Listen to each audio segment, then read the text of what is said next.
यानी कि उसकी कॉस्ट मैं कहता हूँ कहीं गुना सस्ती। एक होता है ना कि 2 गुना 4, नहीं भाई कहीं गुना सस्ती। कहाँ वो 10,000, कहाँ वो 10 रुपये 100 रुपये, इतना फ़र्क। अच्छा मैं एक चीज़ सोच रहा था कि एक चीज़ अगर कोई देश अस्सलाम वालेकुम, नमस्ते, सत श्री अकाल। कैसे हैं आप लोग? उम्मीद करती हूँ ठीक होंगे, खुश होंगे। मैं हूँ हसीका अली और मेरे साथ है तारिक न्याजी। अस्सलाम वालेकुम, नमस्ते, सत श्री अकाल। उम्मीद करता हूँ ठीक होंगे, खुश होंगे। माँ बाप का ख्याल रखें, उनकी खिदमत करें। जिनके माँ बाप नहीं हैं उनसे पूछें उन पर क्या गुजरती है। बस हो गया, ठीक है। तो दोस्तों आज की हमारी वीडियो है, आज हम लाए हैं वीडियो, ऐसी वीडियो जिससे आप सब और हम खुद भी शॉक हो जाने वाले। India became the pharmacy of the world. India became the pharmacy of the world. कमाल। कैसे कैसे पूछें कैसे? कैसे दिखाती हूँ आपको कैसे। सो स्टार्ट करते हैं अपनी वीडियो को। Let's start. ओके गाइस, तो वीडियो का टाइटल है how India became the pharmacy of the world. So start करते हैं अपनी वीडियो को। 1969 में इंडिया की फार्मास्यूटिकल इंडस्ट्री अपने खुद के मार्केट के अंदर सिर्फ 5% मेडिसिन के लिए जिम्मेदार थी, और आज अपने खुद के मार्केट में 95% मेडिसिन का मार्केट शेयर वो रखती है। ग्लोबली डेवलपिंग मार्केट की अगर हम बात करें तो यहाँ पर 85% जो भी मेडिसिन होते हैं वो हमारे देश के अंदर बनते हैं, और साल 2020 में पूरे वर्ल्ड के लिए 64% मेडिसिन जो बनी वो हमारे देश में ही बनी थी। क्या और इसलिए इंडिया को फार्मेसी ऑफ द वर्ल्ड के नाम से भी जाना जाता है। और ये नाम इंडिया को मिला कैसे, इसके बारे में आज हम जानेंगे। मतलब pharmacy of the world India जाना जाता है। कमाल है यार।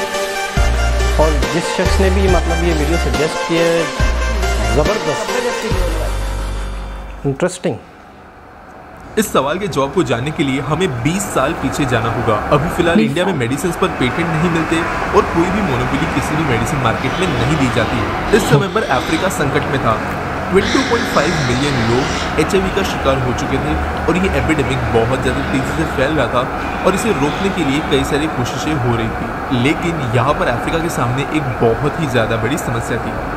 उस समय पर वेस्टर्न देशों के द्वारा कुछ HIV के मेडिसिन खोज लिए गए थे, लेकिन एक पेशेंट को 1 साल तक इन मेडिसिन का डोजेस कंप्लीट करने के लिए $10,000 की कीमत चुकानी पड़ती, जो आज के डेट में भी एक बहुत बड़ी अमाउंट है किसी भी डेवलपिंग देश के लिए। और अगर आप 20 साल पहले के हिसाब से सोचो तो ये ऑलमोस्ट सारे लोगों के लिए एक अनअचीवेबल अमाउंट थी अपने खुद के ट्रीटमेंट के लिए।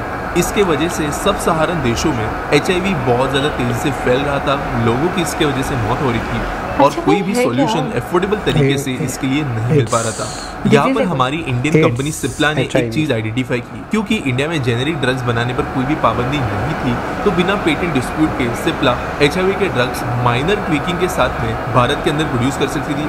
और जो वेस्टर्न देशों के अंदर उस समय के फार्मा कंपनी से, जिन्हें बिग फार्मा के नाम से भी जाना जाता है, और हजारों % का मार्जिन वो अपने हर दवाई पे लगाते हैं, उसके वजह से सिप्ला छोटे छोटे मार्जिन के साथ में काफ़ी ज़्यादा सस्ती कीमतों पर ड्रग्स प्रोड्यूस कर सकता था। और साल 2003 में सिप्ला ने जो $10,000 की मेडिसिन वेस्टर्न देशों में से आ रही थी, उसके कंपैरिजन में सिर्फ $400 पर ईयर के हिसाब से डोजेस रिलीज की और अफ्रीकन देशों में उन्हें पहुंचाना शुरू कर दिया। और ये ऑब्वियसली बहुत ज़्यादा मददगार साबित हुआ। साल 2003 से लेकर साल 2008 तक सिर्फ और सिर्फ सिप्ला के मेडिसिन की वजह से अफ्रीका में HIV के केसेस 18 गुना कम हो गए, और ये एक एपिडेमिक लेवल पे फिर बाद में नहीं रहा।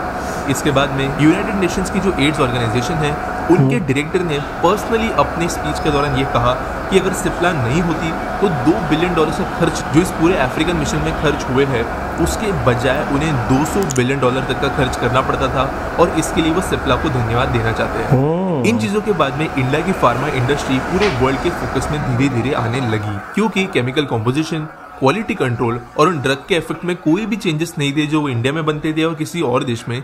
इसलिए डॉक्टर्स का भी पूरा भरोसा था इंडियन ड्रग्स पर। और बाद में जितने भी डेवलपिंग देश है, अंडर डेवलप्ड देश है, और फिर कुछ डेवलप्ड देशों के अंदर भी इंडिया के ही फार्मास्यूटिकल इंडस्ट्रीज के द्वारा बनाए गए ड्रग्स को रिकमेंड किया जाने लगा, और डॉक्टर्स और उनकी बॉडीज ने इसे काफ़ी अच्छा रिकग्नाइज किया। यहाँ पर हमारे जैसी कुछ इंडियन कंपनीज ने एक टेम्पलेट क्रैक कर ली थी कि किस तरीके से शॉर्ट टर्म में किसी भी पर्टिकुलर ड्रग को लार्ज स्केल पर डिप्लॉय किया जा सकता है। यहाँ पर Sun pharmaceutical, Ranbaxy, doctor Reddy's laboratory, इन्होंने अपना इनिशियल रोड मैप कुछ इस तरीके से बनाया कि कुछ ऐसे डिजीजेज जो फिलहाल एपिडेमिक में हैं, बड़े स्केल पर फैल रही है, उनके लिए जो ड्रग्स अवेलेबल है वो बहुत ज़्यादा महंगे हैं, ज़्यादातर लोग उन्हें रीच भी नहीं कर सकते। ऐसे ड्रग्स को वो बनाए, उन्हें सस्ती कीमतों पर मार्केट में ले आए और उसके वजह से तेजी से उस मार्केट को कैप्चर कर ले। 21वीं सदी के पहले डेकेड में इन सारी कंपनीज ने ऐसी ही बीमारियों पर फोकस किया। मलेरिया, ट्यूबरकुलोसिस, हेपेटाइटिस, मीजल्स, इन जैसी एपिडेमिकली फैलने वाली बीमारियों के ऊपर हमारे देश ने कई गुना, इनफैक्ट कुछ केसेस में 40 से 50 गुना सस्ती ड्रग्स बनाई और बड़े पैमाने पर यहाँ पर भी एपिडेमिक्स फैल रहे थे वहाँ पर उन्हें पहुँचा दिया और वहाँ के लोगों को इंडियन ड्रग्स की वजह से रिलीफ मिला। ट्रस्ट बढ़ने की वजह से धीरे धीरे तो जो नॉर्मल बीमारियां होती है उनके लिए भी इंडियन कंपनीज के ड्रग्स को ही रेकमेंड किया जाने लगा और 2012 तक दुनिया भर की 133 देशों के अंदर हमारे देश के अंदर बने हुए मेडिसिन पहुंचने लगे थे। इस समय इंडिया में वैक्सीन मार्केट भी डेवलप होना शुरू हो गया था। अब ऑब्वियसली 2010 से लेकर 2015 के बीच में फार्मा इंडस्ट्री अच्छी खासी डेवलप हो गई थी, लेकिन one of the biggest reasons कि हमारे देश के अंदर की वैक्सीन इंडस्ट्री इतनी ज़्यादा बड़ी कैसी हो गई, इसके पीछे भी यूनाइटेड नेशंस का थोड़ा बहुत हाथ है। दोस्तों, आप में से कई लोग जानते होंगे कि यूनाइटेड नेशंस की जो हेल्पिंग वाली एजेंसीज होती है, जो दुनिया भर के कई सारे अंडर डेवलप्ड देशों के अंदर वैक्सीनेशन की काम करती है, उन्हें एक लिमिटेड बजट मिलता है और ऑब्वियसली उनका काम है कि उस बजट के अंदर ज़्यादा से ज़्यादा लोगों की वो मदद कर पाए। वेस्टर्न कंट्रीज में जो वैक्सीन बन रही थी उसके द्वारा 1-2 देश भी ठीक से वैक्सीनेट नहीं हो पाते, जबकि हमारे इंडिया के अंदर बनी हुई वैक्सीन्स उसी कीमत पर पूरे के पूरे कॉन्टिनेंट्स को वैक्सीनेट करा सकती थी और इंडिया के पास में वो कैपेसिटी भी थी उन्हें प्रोड्यूस करने की। और यूनाइटेड नेशंस ने जो भी वैक्सीन आज तक यूज़ की है वो इंडिया में ही बनी और आज की डेट में दुनिया भर में हर 3 में से 1 वैक्सीन इंडिया में ही बनती है और साल 2021 में यह आंकड़ा 2 में से 1 हो गया है, यानी हर दूसरी वैक्सीन 50% ऑफ वैक्सीन इंडिया के अंदर ही बनती है। अब मैंने कई बार ये मेंशन कर दिया कि इंडिया की वैक्सीन और ड्रग्स बहुत सस्ते हैं, चीप है, लेकिन इससे मेरा मतलब क्या है थोड़ा कंटेक्स्ट के साथ में समझते हैं। कुछ ड्रग्स का एग्जांपल हम यहाँ पे लेंगे। HIV की जो वैक्सीन नॉर्मली मार्केट में मिलती है उसका एक डोजेज 2500 रुपीज़ का पड़ेगा अगर आप इंडियन काउंटर पार्ट से वो मेडिसिन खरीदो तो, जबकि वही चीज़ इंडिया में 12 रुपये में मिल जाती है। हेपेटाइटिस C की दवाई 49,000 रुपीज़ पर डोज है, जबकि इंडिया में 151 रुपीज़ में वो बन जाती है। ब्लड कैंसर या ल्यूकेमिया के लिए जो मेडिसिन होते हैं वो हर डोज के लिए 8,860 रुपीज़ की कीमत पर इंटरनेशनल मार्केट्स में अवेलेबल है, जबकि इंडिया में सिर्फ 66 रुपीज़ में ये ड्रग्स बन जाते हैं। अस्थमा की बीमारियों के लिए जो गोलियां मिलती है वो इंटरनेशनल मार्केट में 300 रुपीज़ पर डोज है, जबकि इंडिया में ये 4 रुपये तक नीचे आ जाती है। ट्यूबरकुलोसिस के लिए भी 9,233 रुपीज़ पर डोज की जो दवाइयाँ है वो इंडियन फार्मास्यूटिकल इंडस्ट्री 30 रुपये में बना देती है, जबकि किडनी और लिवर कैंसर जैसी बीमारियों के लिए जब इंटरनेशनल मार्केट में लोग 11,595 रुपीज़ चुकाते हैं, वही इंडिया में ये काम 111 रुपये में हो जाता है। और इसलिए दुनिया भर में जो ह्यूमैनिटेरियन ऑर्गेनाइजेशंस है, NGOs है, यूनाइटेड नेशंस की बॉडीज़ है, जो भी इंसानियत की भलाई के लिए काम करने वाले ट्रस्ट है, वो इंडिया की फार्मास्यूटिकल इंडस्ट्री को बहुत ज़्यादा सपोर्ट करते हैं सारे के सारे इंटरनेशनल ऑर्गेनाइजेशंस के अंदर। Recently Israel, Japan, US, EU इन कंट्रीज़ के अंदर की कुछ बड़ी फार्मास्यूटिकल कंपनी, जैसे मैंने कहा जिन्हें बिग फार्मा के नाम से जाना जाता है, इन्होंने इंडिया के फार्मास्यूटिकल इंडस्ट्री के अंदर जो भी रूल्स हमारे गवर्नमेंट के द्वारा अप्लाई होते हैं उन्हें चेंज कराने की कोशिश की ताकि मार्केट के अंदर हम और ज़्यादा ग्रो ना हो पाए। बेसिकली ये देश अभी कोशिश ये कर रहे हैं कि इंडिया के अंदर जो लॉज बनाए गए हैं patent related, specially generic drugs के बारे में, उन्हें वो चेंज कर पाए ताकि इंडिया का मार्केट शेयर कम हो और अपनी महंगी दवाइयाँ ये बाकी कंट्रीज दूसरे देशों में भेज पाए। इसके लिए कुछ बड़ी बड़ी कंपनीज ने लॉबिंग करने की भी कोशिश की है। आप में से जो लोग नहीं जानते कि लॉबिंग क्या होती है, तो जब प्राइवेट कंपनीज पॉलिटिकल पार्टीज को लुभाने के लिए पैसों का इस्तेमाल करती है ताकि रूल्स और लॉज उनके हिसाब से चेंज किए जाए, तो उसे लॉबिंग कहा जाता है। कुछ देशों के अंदर ये लीगल भी होता है, US और यूरोप के देश भी इसके अंदर शामिल है। और ऐसी लॉबिंग करते हुए इंडिया की फार्मा इंडस्ट्री को पीछे ढकलने की कोशिश की जा रही है आज की डेट में। लेकिन फॉर्चुनेटली कई सारे बड़े बड़े ऑर्गेनाइजेशंस इंडिया के पीछे है। डॉक्टर्स विदाउट बाउंड्रीज, कुछ UN के ऑफिसर्स और जितने भी फ्रेंडली देश आज हमारे साथ में हैं, वो इंडिया को बैक करते हैं फार्मा इंडस्ट्री के अंदर और वो चाहते हैं कि मेडिसिन सस्ती ही रहे और बिग फार्मा कोई भी रूल इंडिया के खिलाफ पास नहीं कर पाए। इसके बावजूद इंडियन गवर्नमेंट में आज थोड़ा प्रेशर है कि वो थोड़े बहुत रूल्स चेंज करे अपने पेटेंट से रिलेटेड, ताकि इंटरनेशनल मार्केट के अंदर उन पर कोई सैंक्शंस वगैरह ना लगे। लेकिन मोस्टली जो सपोर्ट आज इंडिया को मिल रहा है और स्पेशली 2021 में जो इंपॉर्टेंट रूल आज इंडिया का बन गया है पूरी दुनिया को हेल्दी रखने के लिए, उसके वजह से आने वाले कुछ सालों तक तो बिल्कुल भी किसी देश के द्वारा हमें प्रेशर आते हुए नहीं नजर आएगा, क्योंकि फिलहाल वही देश आज लाइन में खड़े हैं वैक्सीन लेने के लिए, दवाइयाँ लेने के लिए। इसके लिए रिसेंट में तो ये होना काफ़ी ज़्यादा मुश्किल है। आज इंडिया की फार्मास्यूटिकल इंडस्ट्री $50 बिलियन की वैल्यू रखती है और साल खत्म होने तक यानी 2021 दिसंबर तक ये अकेली इंडस्ट्री $70 बिलियन तक पहुंच जाएगी, ऐसा मार्केट एस्टिमेट लगाया गया है। पिछले ही साल कई सारी छोटी फार्मा इंडस्ट्रीज डबल या ट्रिपल भी बन गई है और इनके स्टॉक्स मल्टीबैगर बन चुके हैं कुछ सेक्टर्स के अंदर, और इसलिए और ज़्यादा पोटेंशियल नज़र आ रहा है इंडियन फार्मा इंडस्ट्री के बड़े होने में, और इस तरह इंडिया बन गई फार्मेसी ऑफ द वर्ल्ड। तो दोस्तों ये रही आज की वीडियो। मोस्टली ये मेरी लास्ट वीडियो रहेगी मार्च के पहले, जैसा कल रात की इन्फो न्यूज़ में मैंने अनाउंस किया है मैं कुछ दिनों के लिए नहीं रहने वाला हूँ, तो मॉर्निंग वीडियोस अभी आपको मार्च तक देखने नहीं मिलेगी। बाकी ये वीडियो आपको पसंद आया होगा तो लाइक करना, शेयर करना, सब्सक्राइब करना। जी जनाब, क्या बात है, और बिल्कुल ही हमारे लिए यकीन करें नई बात है। आपको कुछ आइडिया था?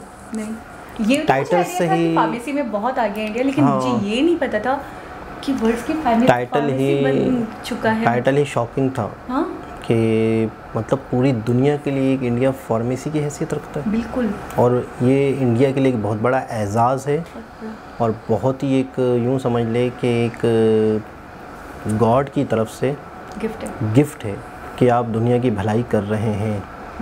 2003 से 2008 तक जो अफ्रीका में एड्स से रिलेटेड इन्होंने जो काम किए, सस्ती दवाइयाँ दी, क्योंकि वो बहुत ही कॉस्टली पड़ रहा था उनका इलाज, क्योंकि एक वो दौर था कि जब वो दौर था आज भी बहुत ज़्यादा है मेरे हिसाब से। वो दौर था जब बहुत ज़्यादा एड्स फैल रहा था। अच्छा। अफ्रीका में बहुत ही ज़्यादा मतलब है कि लोग मर रहे थे, तो उस टाइम पे बहुत कॉस्टली इलाज हो रहा था, तो वहाँ पर भी इंडिया ने वैक्सीन बनाई या दवाई बनाई सस्ती, वहाँ इलाज हुआ। तो उसके बाद से इंडिया इस मामले में दुनिया की नज़र में आया। ठीक।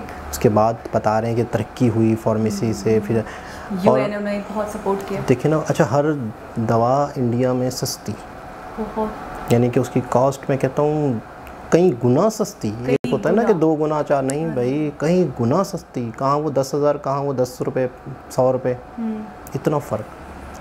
अच्छा मैं एक चीज़ सोच रहा था कि एक चीज़ अगर कोई देश बनाता है 100 रुपये की, ठीक है, तो कोई दूसरा देश उसको बनाएगा 50 रुपये की। इंडिया इतनी सस्ती कैसे? मतलब उसका मटेरियल कहाँ से आ रहा है? तो कॉस्ट है ना, उसका मटेरियल इनके पास कहाँ से आ रहा है, या उसकी जो रॉ मटेरियल है? रॉ मटेरियल तो खैर इंडिया ही करता होगा बेशक, लेकिन से सारा फार्मेसी का तो सारा रॉ मटेरियल हमने एक वीडियो में देखा था। बिल्कुल रॉ मटेरियल इंडिया ही में होता है, इंडिया ही, लेकिन ये कि इतनी कॉस्ट कम हाउ? मतलब ये एक सवाल है कि कैसे? जब एक शख्स आधा हो जाए, एक गुना भी नहीं ना, बिल्कुल बहुत ही कम।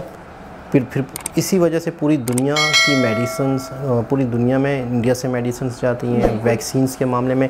अच्छा ये कह रहे हैं कि ये बहुत ही बड़ी बात है मैं जो करने लगा हूँ, दुनिया में जितनी भी वैक्सीन्स हैं 50% वैक्सीन्स इंडिया की तरफ से आती हैं, यानी कि हर दूसरी वैक्सीन इंडिया की है।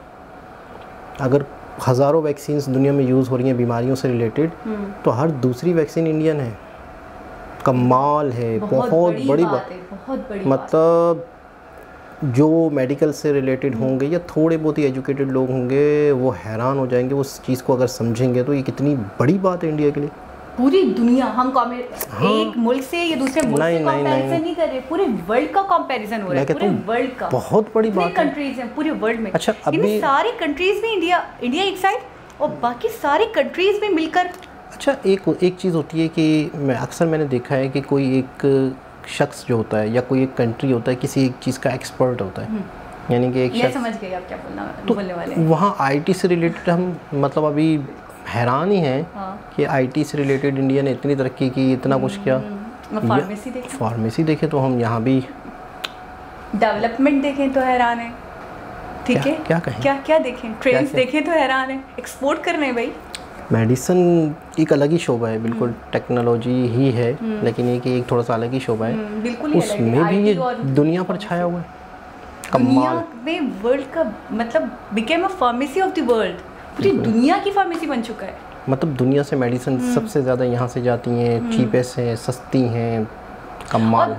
वही कह रहे हैं कि स्टार्टिंग अगर देखें, बिगनिंग देखें तो 20 ईयर्स अगो, मतलब 20 साल में इस तक ग्रो कर गया, इस हद तक ग्रो कर और गया। वो सबसे मेन चीज़ उसकी वजह, दुनिया का लीडर बन गया, मतलब इस मामले में भी दुनिया का लीडर बन गया। बिल्कुल, उन्होंने इसे ये वजह भी बताई थी कि जब उन्होंने एड्स से रिलेटेड अफ्रीका में काफ़ी इकदाम किए, लोगों की जानें बचाई, बिल्कुल इंसानियत की खिदमत की। यहाँ से हमें एक और सबक मिलता है कि उनके ऊपर तो नहीं थी, उनका तो नहीं था कोई लेना देना, लेकिन वो उन्होंने अच्छे के लिए ही करा। बिल्कुल। और आज वो कहाँ है? बिल्कुल ये सिला है एक तरीके से। और आप कह रहे हैं गॉड गिफ्टेड तो है, चलें ठीक है, वो मेहनत भी होती है, मेहनत भी है, लगन भी। लेकिन कोई चीज़ अगर किसी कंट्री में सस्ती बनती, कोई चीज़ किसी कंट्री में सस्ती बनती है तो इसका मतलब है वहाँ की जो चीज़ें हैं, वहाँ के जो वसाइल हैं, अल्लाह ताला ने उनको दिए हैं रिसोर्सेज, तो जब भी वो चीज़ सस्ती बना सके, कमाल है।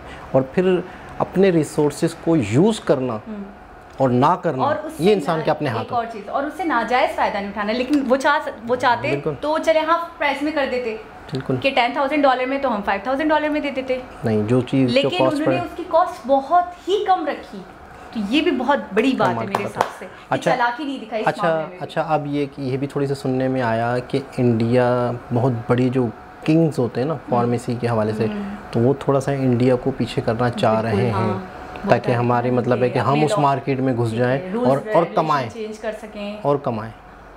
मतलब उनका अर्निंग मकसद कमाना ही है ना कि गवर्नमेंट्स को पैसे दे दिए जाएं, हाँ। और उन कंपनीज़ को, इंडियन कंपनीज़ को पीछे कर दिया जाए। लेकिन ये है कि जिस चीज़ से इंसानियत को फ़ायदा हो रहा है वो चीज़ हो। हमारी तो ये दुआ है, कोशिश है और हमारी ख्वाहिश है। पैसा ही सब कुछ नहीं होता। और दूसरी बात, ये इतना आसान नहीं होता। आपकी इंटेंशंस अच्छी है ना, बिल्कुल, तो फिर आपकी मदद होती है। तो ये वीडियो हमारे लिए वाकई एक न्यू चीज़ थी, शॉकिंग थी। उम्मीद है आप लोगों को भी अच्छी लगी होगी। उम्मीद करेंगे आप कमेंट्स के ज़रिए मज़ीद बताएं कि हम किन वीडियोस पर रिएक्शन दें। दोबारा किसी और वीडियो के साथ आप लोगों से मुलाकात होगी। जब तक के लिए अल्लाह हाफ़िज़।